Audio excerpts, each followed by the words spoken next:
Eu queria assumir essa tribuna falando do incisivo pronunciamento da presidenta Dilma Rousseff em homenagem ao Dia do Trabalhador, ressaltando a importância de juros mais baixos e crédito mais acessível. Se inscreve no conjunto de atitudes e ações do governo em favor de um ambiente favorável ao crescimento econômico e ao desenvolvimento sustentados. Há quase um mês, senhor presidente, a chefe do governo apresentou à nação uma série de medidas destinadas a incentivar a indústria brasileira a criar mais e melhores empregos no chamado Programa Brasil Maior, que tenho a honra de ser o relator revisor, indicado que fui pelo meu partido na Casa do Senado Federal. É o governo trabalhando para manter o nosso país a salvo da crise que destrói empregos e espalha o crescimento negativo nas economias do primeiro mundo.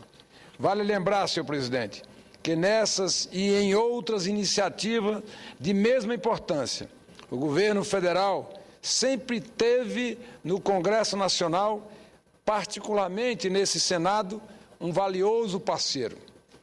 Uma prova relevante foi a aprovação, na semana passada, do projeto de resolução de número 72, que uniformizou nacionalmente a cobrança do ICMS sobre os bens importados, colocando um ponto final na chamada Guerra dos Portos.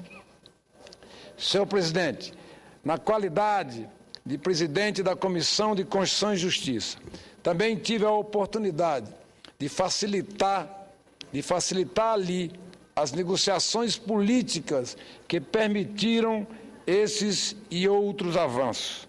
E na próxima semana, senhor presidente, quarta-feira que vem, nós vamos corrigir outra distorção, aprovando a chamada PEC do comércio eletrônico, que hoje permite que o Estado do vendedor fique com 100%, ou seja, a totalidade dos impostos que são cobrados. Com esse relatório que está na Comissão de Constituição e Justiça, nós vamos permitir a correção dessa distorção, permitindo que os demais estados brasileiros, como o estado que Vossa Excelência também representa, o Mato Grosso do Sul, possa ter a participação nos impostos das chamadas vendas eletrônicas. É assim que nós, senadores, seguimos cooperando gradualmente na obra de reformulação e modernização do chamado Pacto Federativo Nacional. Depois que o Banco do Brasil e a Caixa Econômica Federal deram o primeiro passo, baixando alguns dos juros, a presidenta da República está agora certíssima de cobrar do setor financeiro privado nacional a sua parcela de contribuição. Vejam que a atual taxa real de juros está no patamar mais baixo desde a década de 90, com 3,3% ao ano. Mesmo assim, senhor presidente, o Banco Central revela que alguns bancos captam dinheiro a 9% ao ano e emprestam a 185%, um spread de quase 176%, tirando do bolso do trabalhador brasileiro.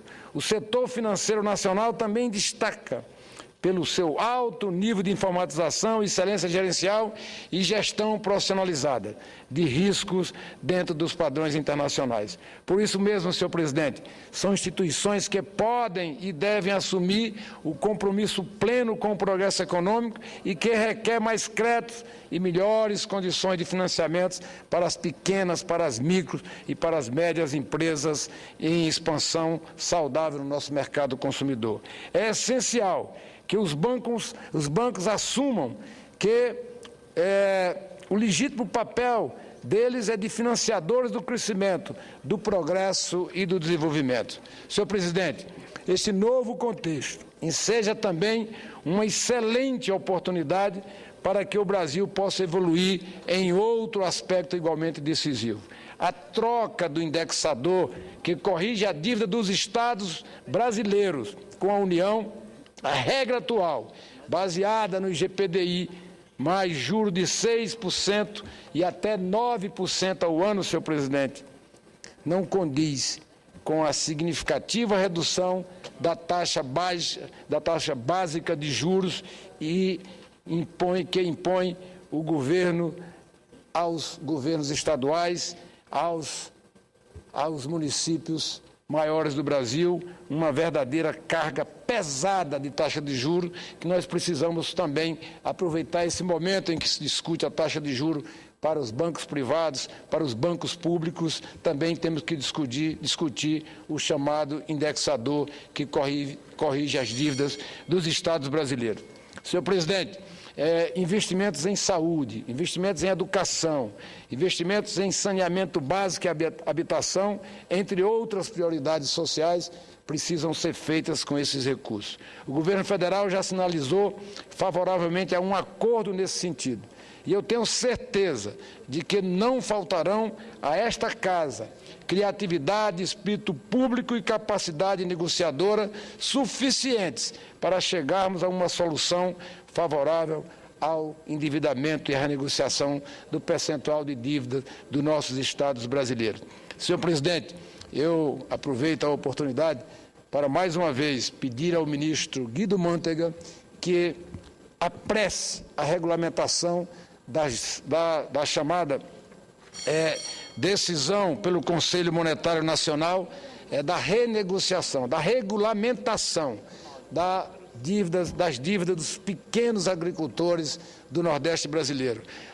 Eu tive a honra de ser o relator aqui nessa casa da medida provisória que renegociou, que deu a oportunidade de renegociação de dívidas de mais de 1.600.000 contratos do Nordeste brasileiro, da chamada área da Sudene, pegando parte do Espírito Santo, parte de Minas Gerais. Portanto, é o apelo que faço ao ministro Guido Mantega para que apresse, no momento em que estamos sofrendo com a seca verde no Nordeste brasileiro, que apresse a regulamentação dessas negociações dos pequenos, dos microagricultores sofridos do Nordeste brasileiro, num momento ainda mais sofrido, que é o momento da chamada seca verde. Era isso que tinha a dizer e agradeço a Vossa Excelência pela tolerância de mais um minuto. Obrigado.